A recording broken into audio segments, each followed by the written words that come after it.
Hello friends, welcome to my channel. बिना किसी देरी के एम्प्रेस हरम मांगा का नेक्स्ट पार्ट स्टार्ट करते हैं। हमने लास्ट चैप्टर में देखा था जो यंजन होती है ना, वो वहाँ पर हान के साथ होती है और उन दोनों को ऐसे हंसते मुस्कुराते हुए देख रहा होता है दूर से ही फेयू।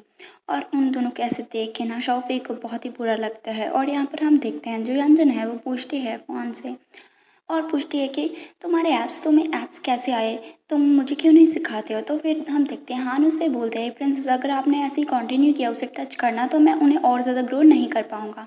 तो उन दोनों को इस तरह से देख के ना जो गुफेई होता है, मतलब जो शाओफेई होता है ना, वो थोड़ा सा निराश हो जाता है और वो अपने रूम के अंदर आ जाता है और फिर वो अपने पास्ट का याद करने लगता है कि जो एम्प्रेस होती है ना, मतलब जो करंट की एम्प्रेस यानी कि लेन यानी कि मदर, उन्होंने यहाँ पर कमांड किया था कि उसकी शादी होगी शाओफे के साथ जो कि एक जनरल का बेटा था और उसकी अपीयरेंस भी काफ़ी अच्छी सी। सभी लोग बातें कर रहे होते हैं कि वो थर्ड प्रिंसेस से मैरिज करके उसकी फर्स्ट कॉन्सर्ट बनेगा। और यहाँ पर हम देखते हैं उनका जो मतलब कमांड वगैरह है वो दी जा रही होती है और शाओफी को वो एक्सेप्ट करनी पड़ती है क्योंकि वो एम्प्रेस का ऑर्डर होता है। तो यहाँ पर शाओफी बहुत ही अच्छे से ग्रेटिट्यूड से उसे एक्सेप्ट कर लेता है और यहाँ पर सभी लोग बातें करने लगते हैं, उन्हें कॉन्ग्रेचुलेशन बोलते हैं और बोलते हैं ये दोनों साथ में बहुत ही अच्छे लगते हैं। और आगे बोलता है इसके अलावा जो लिनियन है उसकी आइडेंटिटी भी काफ़ी ज़्यादा अच्छी है। और आगे दूसरा बोलता है कि एम्प्रेस का जो डिसीजन था वो काफ़ी वाइज था। तो ऐसे ही वो सभी लोग बातें करने लगते हैं और हम देखते हैं शाओफे की मदर को, जो कि यहाँ पे की प्राइम मिनिस्टर होती है, जो कि बिल्कुल भी खुश नहीं होती, उसके एक्सप्रेशन बहुत ही गंदे से होते हैं। तो हम देखते हैं यहाँ पर यानजन को, जो कि जाती है अपनी मदर के पास और उसे बोलती है कि मॉम, मैं यहाँ पर उससे मैरिज नहीं करना चाहती। यानजन अभी भी यंग है और वो अभी नहीं मैरिज करना चाहती।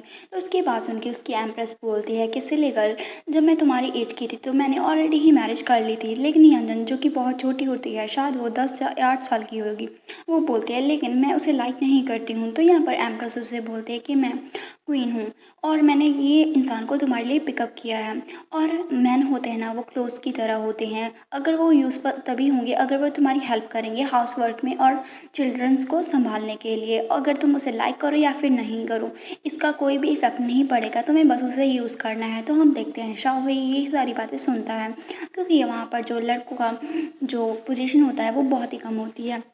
अभी हम देखते हैं जो उन दोनों की मैरिज हो जाती है और जो शॉफी होता है वो रेड रूम में होता है और वहाँ पर प्रिंसेस का वेट कर रहा होता है। तभी वहाँ पर सर्वेंट आता है और उससे बोलता है कि कॉन्सर्ट आपको जल्दी से रेस्ट करना चाहिए, मुझे नहीं लगता है प्रिंसेस यहाँ पर आएंगी। तो यहाँ पर ना वो बोलता है, मतलब वो सोचने लगता है कि ये नाइट ऐसे ही एंड हो गई। और यहाँ पर एक कपल जो कि बिना लव के ही थे और यहाँ पर वो बोलता है मुझे पता है। और हम देखते हैं उसे, जो कि काफ़ी अच्छा लग रहा होता है क्योंकि वो अपने यंगर स्टेट में था, मतलब वो भी 20s का ही था तब। और यहाँ पर वो बोलता है मुझे नहीं पता कि हम दोनों कब साथ होंगे एक ही छत के नीचे। और वो जैसे ही विंडो ओपन करता है तो वो क्या देखता है, वहाँ पर वो देखता है कि जो यंजन होती है वो एक लड़के के साथ बैठी होती है जो कि उससे काफ़ी बड़ा होता है डेफिनेटली। और वो दोनों बहुत ही हंसते मुस्कुराते हुए बातें कर रहे होते हैं। और यहाँ पर शॉफी बोलता है मैं उसका वेट कर रहा था, लेकिन जैसे ही मैंने देखा कि वो मेरी लवर का दिल किसी और के साथ है, मतलब ये है कि शाओफी ने तो उसे एक्सेप्ट कर लिया था लेकिन यंजन ने उसे एक्सेप्ट नहीं कर पाई थी। तो यहाँ पर हम देखते हैं जो अभी इसका सीन, जो प्रेजेंट का सीन है, यहाँ पर वाइट होता है और उससे बोलता है कॉन्सर्ट अभी टाइम हो गया है प्रिंसेस को सर्व करने का। तो यहाँ पर शाओफी बोलता है कि नहीं, मुझे डर है आज प्रिंसेस यहाँ पर नहीं आएंगे मुझे देखने के लिए। और वहाँ पर वो निराशा होकर चला जाता है। अभी हम देखते हैं यहाँ पर क्राउन प्रिंसेस को, जो कि गुस्सा करती है लेनियन पर और बोलती है कि वो लेनियन वो एक फूल है, उसने इतना पावरफुल डॉग कैसे ढूंढ लिया, मैं केयरलेस थी, मुझे पहले ही उसे एलिमिनेट कर देना चाहिए था। और इसके अलावा शाओफी भी उसे प्रोटेक्ट करता है। शाओफी आपको पता ही है जो हमारी प्रिंसेस की कॉन्सर्ट है, शायद क्राउन प्रिंसेस उसे पसंद करती है। और यहाँ पर वो सोचते हैं मुझे उस बिच को किल कर देना चाहिए था। और यहाँ पर वो बोलती है कि शाओफी शाओफी उसे प्रोटेक्ट कर रहा है। तो हम देखते हैं पीछे से एक लड़का होता है जो कि वहाँ पर बैठा होता है और बोलता है कि ये स्प्रिंग फेस्टिवल बहुत ही जल्दी से आने वाला है, तो योर हाइनेस आपको अपना टाइम इस इशू पर वेस्ट नहीं करना चाहिए, ये स्लेव उस प्रॉब्लम को संभाल लेगा। और यहाँ इसके साथ हमारा चैप्टर फिनिश हो जाता है। तो ये लड़का कौन है वे हम देखेंगे नेक्स्ट पार्ट में, एंड नेक्स्ट पार्ट और भी ज़्यादा इंटरेस्टिंग होगा। नेक्स्ट चैप्टर में हम देखते हैं सभी जगह पर र्यूमर्स फैल जाते हैं कि मैंने सुना है जो थर्ड प्रिंसेस है वो कॉमनर्स में इंटरेस्टेड है। उन्होंने रिसेंटली ही एक फार्मर को पिक किया है और उसने ना सिर्फ उसे अपने हरम में ऐड किया है बल्कि मैंने तो ये भी सुना है वो उसे गार्ड की तरह ड्रेसअप करती हैं और उनके साथ हर रोज़ ही होती हैं रात को। तो ये सारी जो बातें हैं ना वहाँ खड़े गार्ड्स कर रहे होते हैं और आगे लड़की बोलती है तो अच्छा प्रिंसेस इस तरह की चीज़ों में भी है। तो आगे ना वो और भी ज़्यादा गॉसिपी हो जाती हैं और बोलती हैं मैंने ये भी सुना है कि वो जो लड़के हैं ना वो काफ़ी ज़्यादा अमेजिंग है उन स्किल में। इसके अलावा जो प्रिंसेस का फर्स्ट कॉन्सर्ट है वो तो उसके साथ कंपेयर भी नहीं कर सकता। क्या तुम इमेजिन कर सकते हो सेम बेड को शेयर करना, वो भी हर रात। उनकी ऐसी बातें पीछे खड़ा हान भी सुन रहा होता है जो कि काफ़ी गुस्सा करता है और उन्हें मारने वाला ही होता है। तभी जो यंजन है उसे पीछे से पकड़ती है और उससे बोलता है कि निहान प्लीज़ काम डाउन हो जाओ, ये सभी र्यूमर्स हैं जो कि कोई जानबूझ के स्प्रेड कर रहा है। अगर तुमने ऐसे रिएक्ट किया तो तुम उनके हाथों में कठपुतली बन जाओगी। तो फिर यहाँ पर हान बोलता है लेकिन मेरी चेस्टी का क्या, मतलब मेरी जो रिस्पेक्ट है उसका क्या। तो यहाँ पर यान उसे पकड़ती है और उससे बोलती है इट्स ओके बेबी, अगर ये र्यूमर्स अभी ट्रू भी हैं तभी मैं प्रॉमिस करती हूँ कि मैं रिस्पॉन्सिबल रहूँगी तुम्हारे लिए। ना जल्दी से आओ और मुझे किस करो। तो यहाँ पर हान उसे साफ इनकार कर देता है कि मैं नहीं चाहता। तो यहाँ पर यंजन उसे बोलती है कि तुम भूलो मत, ये यहाँ पर हमारे लिए बहुत ही बड़ा काम है जो हमें बहुत ही अच्छी चीज़ अचीव करनी है। तुम ऐसे पैटी ट्रिक्स के साथ बॉदर नहीं कर सकते, उन्हें ऐसे ही जो कुछ करना है करने दो। तभी वहाँ कर और ज़्यादा मतलब गार्ड्स जा रहे होते हैं और बोलते हैं मैंने सुना है जो प्रिंसेस है ना वो ज़्यादा देर टिक नहीं पाई, सिर्फ 2 सेकंड ही रही रात को।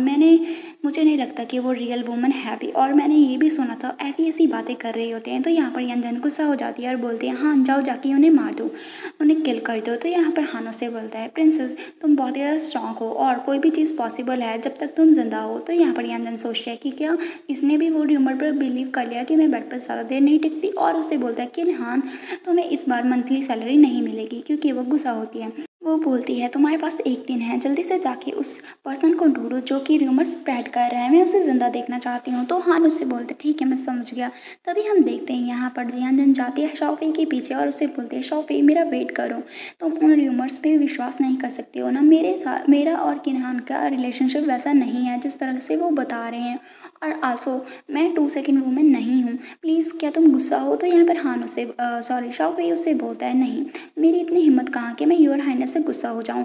आप प्रिंसेस हैं, आप किसी को भी एक्सेप्ट कर सकती हैं अपने हरम में और किसी को भी अपने बेड पे एक्सेप्ट कर सकती हैं, मैं यहाँ पर कुछ भी नहीं बोल सकता। तो यहाँ पर यंजन बोलती है कि तुम ऑब्वियसली एंग्री हो, और उसे बोलता है प्लीज़ मैड मत हो, ये र्यूमर इंटेंशनली कोई स्प्रेड कर रहा है, हम जल्दी ही फाइंड आउट कर लेंगे और जल्दी ही हम जो मनी थी ना मैंने हान को बाय करने के लिए ली थी वो बैक अर्न कर लेंगे। तो यहाँ पर हान उसे बोलता है कि तुम्हें पता है ना मेरे पास बिल्कुल कोई पावर नहीं है तुम्हारी विश को रिजेक्ट करने के लिए, तो तुम मुझे एक्सप्लेन करने का बॉदर ही क्यों कर रही हो। और आगे बोलता है इन पूरे सालों में हम सिर्फ मैरिज किए थे और तुमने कभी भी मेरी ओपिनियन नहीं पूछी है, ना ही तुमने मुझे ये कभी बताया है कि हान और तुम्हारी क्या ही रिलेशन है, तुम्हें मुझे ये बताने की ज़रूरत नहीं है। तो आगे वो बोलता है वैसे तो प्रिंसेस मुझे ये बात पता है कि आप कभी भी मेरे अकेले की नहीं हो सकती, लेकिन हम हमेशा एक दूसरे की रिस्पेक्ट करते थे। और लिनियान और मैं नेवर कभी भी मतलब हमने जो पॉलिटिक्स है उसके बारे में केयर नहीं की है। लेकिन प्रिंसेस आप अभी चेंज हो गई हो, सडनली आप बहुत ही ज़्यादा केयर करने लगी हो मेरे बारे में भी और इस पॉलिटिक्स के बारे में।